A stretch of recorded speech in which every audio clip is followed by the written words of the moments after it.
በስራ ላይ ባለው የመኖሪያ ቤት ኪራይ ቁጥጥርና አስተዳደር መመሪያ ቤትን ገንብቶ ያለ አገልግሎት ማስቀመጥ በሕግ እንደሚያስጠይቅ ተደንግጓል። መመሪያው በንብረት የመወሰን መብት ላይ ገደብ አይጥልም ወይ ስንል ጠይቀናል።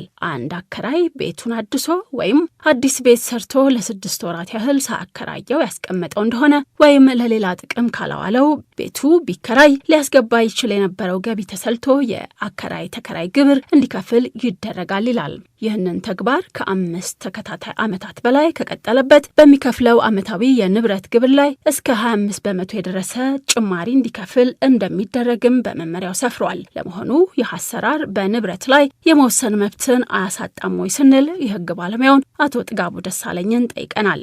ከንብረት ባለቤትነት ጋር የሚቃረን ነገር የለውም። አከራይ ወይም አንድ ቤት ሰሪ ቤቱን የገነባው ለንግድ ቤት ነው፣ ለመኖሪያ ቤት ነው፣ ልኖርበት ነው ካለ ቤቱን ለታለመለት ዓላማ ማዋል ግዴታው ነው። ለኪራይ ማከራየት አለበት። ከተማ ውስጥ ከፍተኛ የሆነ የመኖሪያ ቤት እጥረት፣ ከፍተኛ የሆነ የተከራይ ቁጥር አለ።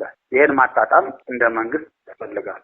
መንግስት ደግሞ ለዜጎች ባላደራ ነው። በሁሉም ማህበራዊ፣ ኢኮኖሚያዊ፣ ፖለቲካዊ፣ በሰላምና ደህንነት በሁሉም ላይ መንግስት ለዜጎች ባላደራ ነው። ከፈጣሪ በታች ኃላፊነቱን መወጣት አለበት መንግስት። ስለዚህ አንድ የቤት አልሚ ወይም ቤት ሰሪ ለኪራይ ከራሱ ተርፎ ለኪራይ ብሎ የገነባው ቤት ካለ ዋጋ እንዲጨምርለት ዝም ብሎ ማስቀመጥ የተከራዮችን መብት ያጣበበ ነው። የራሱን የንብረት ባለቤትነት ሳይሆን የነካው የተከራዮችን ወይም የዜጎችን ወይም የቤት ፈላጊዎችን መብት ያጣበበ ነው። ብዙዎች ቤትን ለማግኘት በሚቸገሩበት ሀገር ላይ ቤትን ሰርቶ እንዲሁ ማስቀመጥ መብት መሆን የለበትም። ከዚህ ይልቅ የቤት ተከራዮች ቤትን የማግኘት መብታቸውን የሚጥስ ነው የሚሉት የሕግ ባለሙያው ይህኛው የመመሪያው ክፍል በቤቶች ልማትና አስተዳደር ቢሮ በኩል ተለይቶ ጥብቅ ቁጥጥር ሊደረግበት የሚገባው ነው የሚል ሀሳብም አላቸው። ከዚህም ከፍ ያለ አስተዳደራዊና ሕጋዊ እርምጃ ቢወስድ መንግስት መብቱ ነው። ለማህበረሰብ ጥቅም የሚያደርገው የተገባ ድርጊት ነው። ስለዚህ የንብረት ባለቤትነት አከራይ ካንተ ትርፍ ከሆነ አከራይ ገቢ ያገኝ፣ ባገኘው ገቢ ደግሞ ከዓመታዊ ሂሳብ ላይ 10% የአከራይ ተከራይ ግብር ክፈል ነው የተባለው እንጂ ዝም እያስቀምጠዋለሁ በንብረት የማንም ያዛል የሚል ግለሰብ ሰፊ ነፃነት እንዳላቸው ሁሉ ግዴታም አለባቸው። ለግዴታቸው ደግሞ መወጣትና ተገዥ መሆን ይጠበቃል። ከንብረት ባለቤትነት ጋር የሚቃረን አይደለም። ለማህበረሰቡ ጥቅም ሲባል መንግስት የሚያደርገውና አዋጁም ያንን ታሳቢ ያደረገ ስለሆነ በእኔ እምነት የተገባ ነው።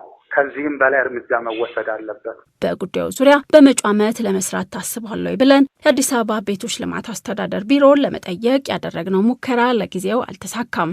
በሌላ በኩል አከራይና ተከራይን ለማስተዳደር የወጣው ይኸው መመሪያ ስለመጣሱ በማስረጃ አረጋግጦ የሚያቀርብልኝ አካል ካለ ሕጋዊና አስተዳደራዊ እርምጃ ወስዳለሁ ሲል የቤቶች ልማትና አስተዳደር ቢሮ ተናግሯል። ቢሮው ምንም እንኳን የ2019 ዓ.ም የቤት ክራይ ዋጋ መጨመር ያለበት ምን ያህል ድረስ እንደሆነ በመወሰን የውል ምዝገባና እድሳት ላይ ቢሆንም አንዳንድ አከራዮች ሕጉን እየጣሱ እንደሆነ ጥቆማዎች እየደረሱኝ ነው ብሏል። በተለይም ቤቱን ለራሴ ፈልገዋለሁ ልቀቁልኝ የሚሉ አከራዮች በርክተዋል ያለው ቢሮው የቀደመውን ተከራይ አስወጥተው በራሳቸው ከፍ ያለ ዋጋ በመጨመር በዚያ ላይ መንግስት የወሰነውን 11.5 በመቶ ጭማሪ የሚያደርጉ እንዳሉም መረዳቱን ይጠቅሳል። በተጨማሪም ከመንግስት ጋር ከሚዋዋሉት በሕግ ከታወቀው ውል ሌላ ድርብ ውል በማስፈረም በቃል እጅግ ከፍተኛ ዋጋ ተስማምቶ በሰነድ ላይ ግን ከተማ አስተዳደሩ ባስቀመጠው የዋጋ ጣሪያ እንዲፈርሙ በማድረግ የሚፈጸሙ የሕግ ጥሰቶች ዋነኞቹ ናቸው ብሏል። እንደነዚህ አይነት የጎንዮሽ ውሎች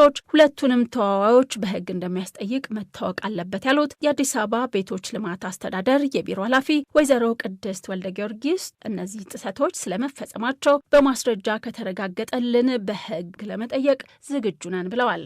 የውሉ ፎርማት በራሱ ደንቡ ላይ ያለ ነው። ፎርማቱ ራሱ ሕግ ነው ማለት ነው። ከዚህ ፎርማት ውጪ ተከራይን ማከራየት ማዋዋል የለበትም አከራዩ። ተከራዩም ደግሞ ከዚህ ፎርማት ውጪ መዋዋል የለበትም። በጎን የሚዋዋሉት ውል የዛሬ 2 ዓመት ጀምሮኛ በደንብ አወር አድርገናል። በአመት አንድ ጊዜ በሚደረገው የዋጋ ጥናት ማሻሻያ ሲደረግ በጎንዮሽ የተዋዋሉት ውል